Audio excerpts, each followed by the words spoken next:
এই দেখো আমার জিঞ্জু সোনা আবার এসছে, দেখেছো?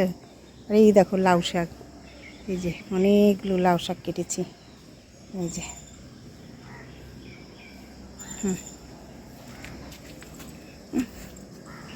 কোথায় যাচ্ছ মা?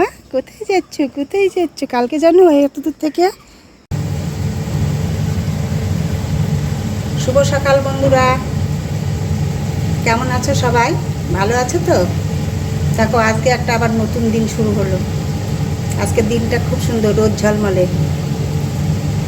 ঝলমলে হলো, আবার হাওয়াও আছে, ভালো লাগছে। এই তো রান্নাঘরে চলে এসেছি, যেটা নিত্য প্রয়োজনীয় কাজ সেটা করতে হবে।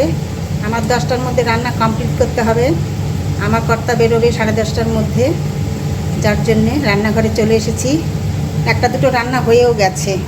এই যে সকালবেলা যে আমি আমার ছাদের গাছ থেকে কুমড়ো শাকটা নিয়ে এলাম, কুমড়ো ডোগাটা, ওইটার এই যে সর্ষে পোস্ত দিয়ে একটা চচ্চড়ি করেছি।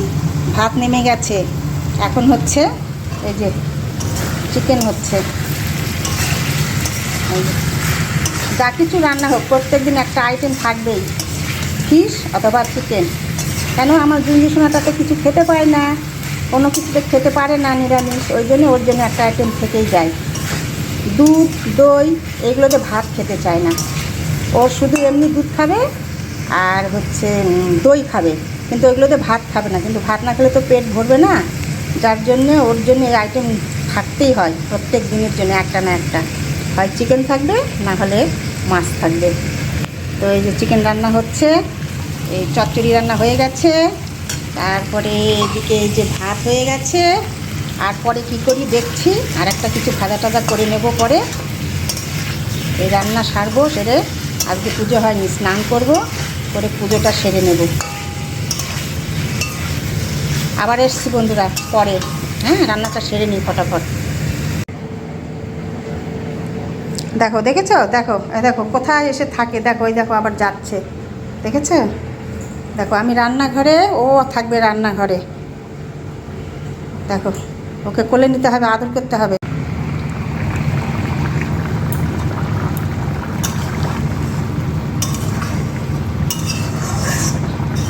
চিকেনটা আমার কমপ্লিট হয়ে গেল, রান্না কমপ্লিট হয়ে গেল, বুঝছো? কালকে দিন জোরে কী হয়েছিল জানো? বাবা, সেই 3তলার ছাদ থেকে নিচে একদম লাফ দিয়েছে, দেওয়ার পরে পাশের বাড়ির সীমানার মধ্যে পড়েছে। বাউন্ডারি আছে অনেক বড় উঁচু ইটের বাউন্ডারি, সেইখান থেকে গিয়ে কিভাবে ওকে উদ্ধার করে আমরা নিয়ে আসলাম। ওকে নিয়ে বিধিব্যস্ত সমস্ত দিন, ও একদম ভয়ে এত অসুস্থ হয়ে যাচ্ছে, কাঁপছে থরথর করে, গলা দুটো হাতে জড়িয়ে নিয়ে এত করছি, একদম শক হয়ে গেছে, ভীষণ ভয় পেয়ে গিয়েছিল। তারপরে ওকে তো আমরা একদম রেগুলার চেক আপে রাখি, মাসে 3বার 4বার ডক্টর আসে ওর চেক আপের জন্যে বাড়িতে। ওর যেমন সবসময় চলে লিভারের ওষুধ, কৃমির ওষুধ, গায়ে হাত পায়ে ব্যথার ওষুধ, বমির ওষুধ, এইগুলো আমরা সবসময় ওকে খাওয়াই এবং চেক আপ করে রাখি। তারপরে সেই ওষুধ টষুধ খাওয়াইয়ে সমস্ত রাত্রি ঘুম টুম পেরে আজকে একটু ফিট অ্যান্ড ফাইট হয়েছে ও একদম। এই যে এখন দেখো, এই যে ঘুমাচ্ছে। এতক্ষণ রান্নাঘরে গিয়ে চুপ করেছিল, রান্না করছি ওইখানে, তারপরে যে এখন এসে আবার চেয়ারের উপরে উঠেছে। আজকে ভালো আছে ও, খুব ভালো। দেখো, দেখেছ? এখন ঘুমিয়ে পড়বে, ঘুম আসবে অনেক, একদম 2টো পর্যন্ত ঘুম আসবে। ওর একবার খাওয়া হয়ে গেছে, সকালবেলা বিস্কিট খাওয়া হয়ে গেছে, আজকে একবার মাটন দিয়ে ভাত খাওয়া হয়ে গেছে। এখন ঘুমিয়ে পড়বে, একদম 2টোর সময় উঠবে, তারপরে আবার লাঞ্চ করবে আমাদের সঙ্গে। ওর অনেক রুটিন আছে, অন্য ক্যারেজের মতো না, এ একদম সম্পূর্ণ আলাদা। হয়তো মানুষ এসব দেখে মনে মনে বলবে যে কী সব করছে বিড়ালটাকে নিয়ে। না বন্ধুরা, এই বিড়াল আলাদা, সম্পূর্ণরূপে আলাদা। ওর খাওয়া দাওয়া সব কিছু বলবো আস্তে আস্তে গল্পগুলো ওর সম্পর্কে। ওকে পেয়েছি কী করে ওকে বাড়িতে এনেছি, কিভাবে ও বড় হলো, কিভাবে মানুষ হলো, ও মা হারানো একটা বাচ্চা, ওর সম্পর্কে আস্তে আস্তে বলবো। 1 লিটার করে দুধ নিই প্রত্যেক দিন, কিন্তু ও গরুর দুধ খাবে না, ও খাবে কেনা দুধ।